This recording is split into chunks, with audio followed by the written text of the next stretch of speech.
기상청의 보고를 시작으로 행정안전부 중앙재난안전대책본부 및 각 지자체별로 피해 현황을 점검하고 호우 대처 상황을 보고받았습니다. 지자체장들은 기후 환경의 변화로 지자체 차원에서 재난에 대비하기에는 한계가 있다면서 중앙정부의 긴밀한 협조를 당부했습니다. 이어 저수지 준설과 복개도로 상습 침수 등 지역 현안을 공유하며 중앙정부 차원의 예산 지원을 건의했습니다. 이 대통령은 특히 옹벽 붕괴 사고가 발생한 오산시장을 상대로 주민 신고가 있었음에도 도로를 전면 통제하지 않은 경위를 세세히 물었습니다. 또한 비가 그칠 때까지 각 지자체가 최선을 다해 주길 바란다면서 특히 인명피해가 예상되는 곳은 각별한 경계심을 가져달라 당부했습니다. 이어 지자체 건의사항에 대한 정부 차원의 검토를 지시했습니다. 어제 대수보 회의에서도 오산 사고와 관련된 1차 보고가 있었습니다. 네, 그때도 어떤 상황에 의해서 옹벽이 무너지고 사고가 발생한 건지 좀 면밀한 전후 관계를 알아봐라라고 지시를 하셨고요. 오늘도 일테면 그 사고가 발생한 상부도로에는 교통통제가 있었지만 막상 옹벽 밑에 도로는 왜 통제가 없었느냐라고 꼼꼼히 물어보셨습니다.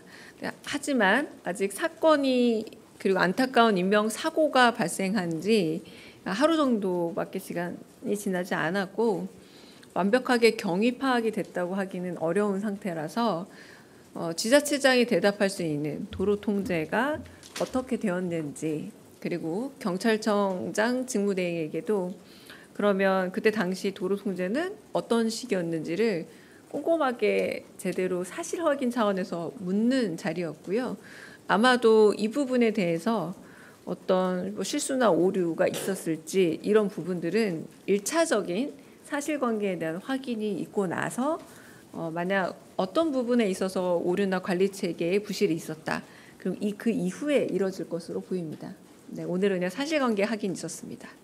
다시 말씀드리지만 이재명 대통령께서 계속해서 폭우 혹은 폭서, 폭염 이런 부분에 있어서 지방자치단체 준비와 관리 그리고 혹여라도 이것이 관리 부실로 인한 인재로 밝혀지면 엄격히 처벌하겠다라고 하는 이야기는 공직사회가 긴장감을 가질수록 여러 피해를 줄일 수 있다라는 메시지입니다. 그러니까 오늘도 아직은 오산에서 일어난 안타까운 사고에 대한 전후관계, 선후관계, 인과관계가 분명히 조사 내지는 수사되지 않은 상태이기 때문에 경위를 물어보셨습니다. 그러니까 경위를 묻는 차원에서 아직 누군가 정확하게 잘못한 주체가 나온 상태는 아니기 때문에 질책을 한다라기보다는 그렇기 때문에 하지만 나중에 인과관계가 밝혀져서 누군가의 잘못으로 인해서 안타까운 목숨을 잃는 사고가 발생했다면 분명히 처벌은 있을 거다라는 메시지가 강하게 나간 거고요. 오늘 현재로 대단히 질책성 질문을 한다거나 그렇진 않고 선후관계를 명확하게 하는 그런 질문들이 이어졌습니다. 오늘은 피해 상황에 대한 점검 회의였는데 오늘 회의에서조차도 6시에 회의 문건을 작성했던 순간의 피해 상황과 회의가 진행되는 순간의 피해 상황이 달라져서 정정 보고하는 일들이 종종 있었습니다. 아마도 그런 재난으로 인한 피해 지역에 대한 그런 부분은 법령에 정해진 바도 있지만 아직은 좀 점검과 사태 파악이 되어야 하는 상황으로 여겨지고요. 그 부분에 대해서 오전 중에는 피해 상황 점검이 더 주를 이루는 회의였다.